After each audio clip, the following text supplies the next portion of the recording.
আজকের মাহফিলের সভাপতি কেন নবী নবী করে? এই কুন্ডার মানুষ কেন নবীর পাগল? বাজান ওই নবীর পাগল কেন হব না? ওই কামলিওয়ালা নবীর পাগল কেন হব না? যেই নবীকে কবরে লাগবে, যেই নবীকে হাসরে লাগবে, যেই নবীকে মিজানে ফুলসিরাতে লাগবে, তুই হাত তুলে বলেন ঠিক না বেঠে? ওই কামলিওয়ালা নবী আপনারা আমার জন্য কত পাগল, কত পাগল। ইরে বাজান রে, যখন হাসর ময়দান কায়েম হবে, মানুষ আমার মায়ার নবীর সম্মান দেখবে। ও দুনিয়ার মানুষ যারা যারা আমার হাবিবের, আল্লাহর হাবিবের যারা সম্মান কমায়, ইরে বাজান রে, আমার নবীর কিঞ্চিত পরিমাণও কিছু হয় না। বাজান, দুনিয়াতে যারা যারা নবীর শানে গোস্তাকি করছে, তারা দুনিয়াতেও লাঞ্ছিত হয়ে মরছে, তাদের আখিরাতেও ভয়াবহ আযাব হবে। তুমি হাত তুলে বলেন ঠিক না বেঠে? আপনি মারা যান, 3 দিন 4 দিন যাবে, আপনার সন্তান ভুলে যাবে, কথা কয় না?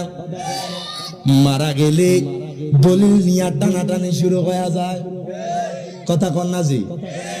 7-2 মাস গেলে ভাই বোনের ভিতরে ঝগড়া শুরু হয়ে যায়, সম্পত্তি নিয়ে ভাগাভাগি শুরু হয়ে যায়। বাজান, আপনি মারা যান, আপনার বিবি, যেই বিবির সাথে 40 বছর সংসার করছেন, যেই বিবির সাথে 50 বছর সংসার করছেন, ওই বিবিও আপনাকে ছেড়ে চলে যাবে, কথা বলেন ঠিক না বেটে? ঘরের বিবি ছেলে মেয়ে আছে যারা, জন্মের মতো বিদায় করে দিবে তাহারা, কথা বলেন ঠিক না বেটে? আগা ঘরের বিবি ছেলে মেয়ে আছে যারা, জন্মের মতো বিদায় করে দিবে তাহারা। বাজান শেষে বললাম, এই দুনিয়ার কে গো আপন না, বলো না। শেষে বললাম, এই দুনিয়ার কে গো আপন না।